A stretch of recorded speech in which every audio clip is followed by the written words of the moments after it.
Hello guys, तो कैसे हो आप सभी लोग। आई होप आप सभी लोग ठीक ही होंगे। तो आज हम जो है वो 202 का जो वो फर्स्ट यूनिट का जो सेकंड टॉपिक स्टार्ट करने जा रहे हैं। तो चलिए आप स्टार्ट करते हैं। Political development, political modernisation and political decay. ठीक है, आज हम जो इस टॉपिक को स्टार्ट करने जा रहे हैं। तो सबसे पहले देखेंगे कि हम राजनीतिक विकास, पॉलिटिकल डेवलपमेंट क्या होता है, इसका मीनिंग देखेंगे। तो राजनीतिक विकास का अर्थ है किसी देश की राजनीतिक व्यवस्था, सरकार और संस्थाओं का समय के साथ बेहतर, मजबूत और प्रभावी बनाना, ताकि वे जनता की आवश्यकताओं को अच्छी तरह पूरा कर सके। ठीक है, अब हम इजी लैंग्वेज में देखेंगे कि जब किसी देश की सरकार, कानून और राजनीतिक व्यवस्था पहले से बेहतर तरीके से काम करने लगे तो उसे राजनीतिक विकास कहते हैं। समझ गए होंगे, इतना इजी बताया मैंने कि जय मान लो कि जब किसी देश की सरकार, कानून और राजनीतिक व्यवस्था पहले से बेहतर तरीके से काम करने लगे तो उसे क्या है, राजनीतिक विकास कहते हैं। ठीक है, जो पहले से बेहतर काम कर रहे हैं तो उसे विकास कहते हैं। ठीक है, अब हम इसकी परिभाषाएं देखेंगे कि इसकी परिभाषा क्या है। गैब्रियल ए आल्मंड के अनुसार राजनीतिक विकास वह प्रक्रिया है जिसमें राजनीतिक व्यवस्था नई परिस्थितियों के अनुसार स्वयं को ढालती है और अपने कार्य को अधिक प्रभावी बनाती है। एडवर्ड के अनुसार राजनीतिक विकास का उद्देश्य आधुनिक, प्रभावी और उत्तरदायी राजनीतिक व्यवस्था का निर्माण करना है। ठीक है, एस एन आइजेंस्टैड के अनुसार राजनीतिक विकास वह प्रक्रिया है जिसमें राजनीतिक व्यवस्था क्या है, बदलती रहती है और सामाजिक और आर्थिक आवश्यकताओं के अनुसार समय को क्या ढालती है। ठीक है, इसके क्या ऑब्जेक्टिव्स है, उद्देश्य। सबसे पहले कि ये क्या है, लोकतंत्र को क्या है, मजबूत बनाता है। सुशासन को स्थापित करना है, इसका उद्देश्य राजनीतिक स्थिरता बनाए रखना है। जनता की राजनीतिक भागीदारी बनाना है। नागरिकों के अधिकारों की क्या रक्षा करना है। कानून का शासन स्थापित करना है। राष्ट्रीय एकता को बढ़ावा देना। भ्रष्टाचार को क्या कम करना है। प्रशासन को क्या अधिक प्रभावी बनाना है। आर्थिक और सामाजिक विकास में क्या सहायता करना है। ठीक है, अब हम इसकी नेचर देखेंगे। प्रकृति क्या है, ये क्या है, एक निरंतर प्रक्रिया है। ये क्या है, गतिशील है, परिवर्तनकारी है। लोकतांत्रिक मूल्य को क्या बढ़ावा देती है, संस्थाओं को मजबूत बनाती है, राष्ट्र विकास से जुड़ी होती है ये। और यह है कि ये कानून के शासन पर क्या आधारित होती है, ये समावेशी होती है। इसका उद्देश्य जन कल्याण होता है। ये जन केंद्रित होती है। जन केंद्रित, लोगों के लिए, लोगों के प्रति जन केंद्रित होती है। जन क्या होते हैं, लोग होते हैं ना, तो केंद्रित होते, जन केंद्रित होती है। अब हम क्या है, इसकी इम्पोर्टेंस देखेंगे। ठीक है, नीड क्या है इसकी। सबसे पहला कि ये क्या है, लोकतंत्र को मजबूत करने के लिए है। ठीक है, लोकतंत्र को मजबूत करने के लिए क्या इसकी आवश्यकता पड़ती है। राजनीतिक स्थिरता बनाए रखने के लिए इसकी जरूरत पड़ती है।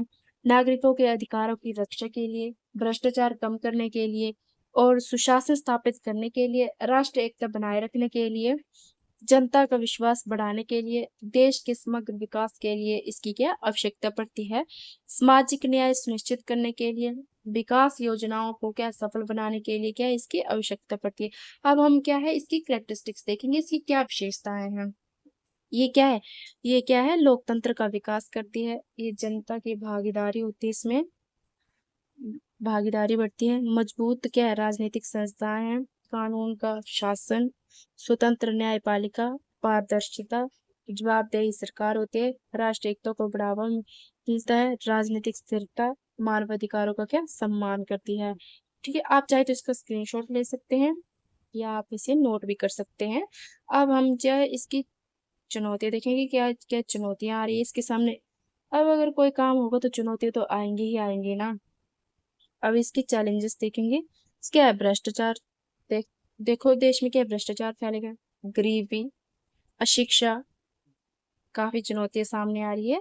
राजनीतिक अस्थिरता भी एक चुनौती है। गरीबी, मेन मेन चुनौती तो यही है, गरीबी, अशिक्षा। ठीक है, भ्रष्टाचार, आजकल भ्रष्टाचार देखते हो, हर कोई भ्रष्टाचार कर रहा है।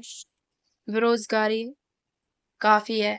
सांप्रदायिकता, जातिवाद, क्षेत्रवाद, धन और बहुबल का प्रभाव, कमजोर राजनीतिक संस्थाएं, ये क्या है, ये सारी इसकी चुनौतियां। आप चाहे तो इसको स्क्रीनशॉट ले सकते हो या आप इसे नोट भी कर सकते हो, इतना ज्यादा नहीं है, आपको इजीली लर्न हो जाएगा ये। अब हम देखेंगे कि राजनीतिक आधुनिकीकरण क्या है, ये भी इसी क्वेश्चन में आ रहा है। तो हम देखेंगे कि राजनीतिक आधुनिकीकरण क्या है। ठीक है, राजनीतिक आधुनिकीकरण वह प्रक्रिया है जिसमें किसी देश की राजनीतिक व्यवस्था पारंपरिक स्वरूप से आधुनिक लोकतांत्रिक वैज्ञानिक उत्तरदायी एवं प्रभावी व्यवस्था में परिवर्तित होती है।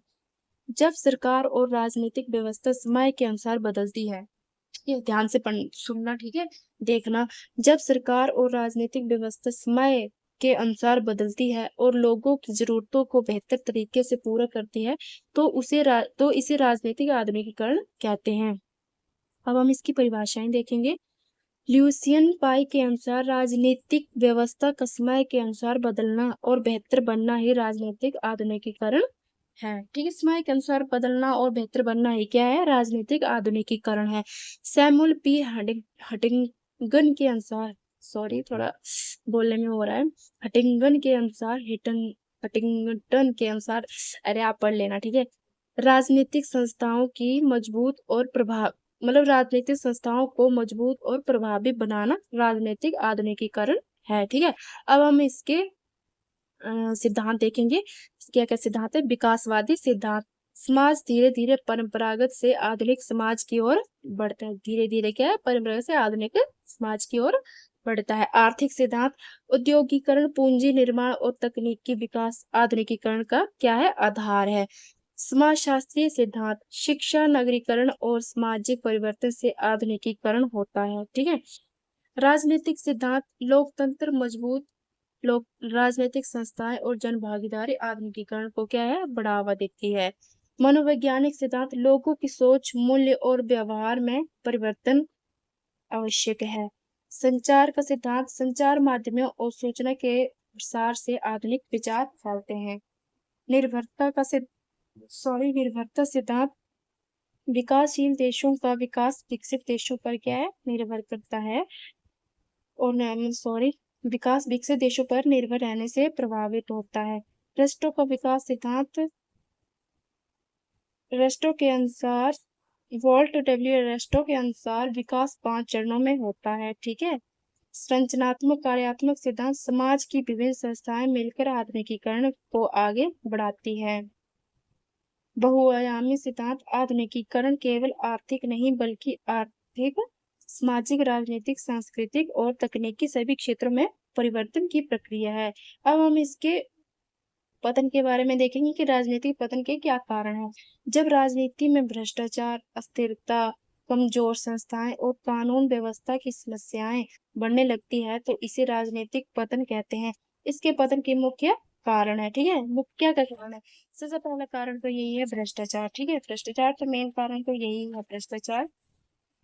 दूसरा है कमजोर नेतृत्व, राजनीतिक अस्थिरता, जातिवाद, गरीबी, बेरोजगारी, सांप्रदायिकता, कमजोर प्रशासन, जो जो चुनौतियां हैं वही पतन के कारण भी है। ठीक है, कानून का सही पालन न होना, जनता की कम राजनीतिक जागरूकता, लोगों की कम जागरूकता, ठीक है, राजनीति के प्रति। अब हम इसका कंक्लूजन देखेंगे। तो निष्कर्ष में यह है कि भाई राजनीतिक विकास और राजनीतिक आधुनिकीकरण किसी राष्ट्र की प्रगति के आधार है, जबकि राजनीतिक पतन विकास में बाधा है। ठीक है, पतन विकास में क्या है? बाधा है। इसलिए ये हमने इसमें लिखा, इसलिए मजबूत संस्थाएं, सुशासन और जन भागीदारी किसी भी सफल लोकतंत्र की कुंजी है। Thank you. आई होप आप सभी को वीडियो अच्छी लग रही होगी, तो प्लीज सब्सक्राइब जरूर करें, लाइक शेयर एंड कमेंट भी जरूर करें ताकि मुझे क्या मोटिवेशन मिल सके, ताकि मैं अगली वीडियोस भी डाल सकूं। Thank you.